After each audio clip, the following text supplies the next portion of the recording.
I wanted to show you the difference between kind of what the extra large product does, which is this hair here, which I'm pulling out on my left, and then versus like a regular volumizer. Now, first of all, you'll see that I just sort of prepped both the hairs the same.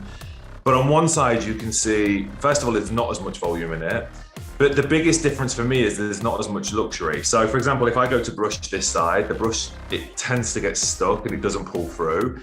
That's basically because the product that I use, the volumizer, the regular one, it has alcohol in it, salts, things that make the hair drier. So therefore, yeah, it's drier and it's got more volume, but it also looks dry and it looks, you can pull it out and it just kind of sticks out.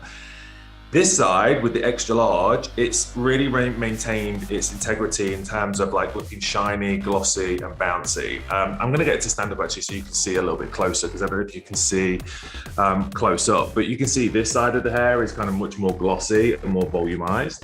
So this is prepped with the extra large. You can see the hair has shine, bounce, and for me, just much more sex appeal. This side, which is done with a regular volumizer, first of all, it didn't hold the curl as well. It's already dropped out. But you can see just putting my fingers through the hair, how much drier it is and how much more sort of dehydrated the hair is.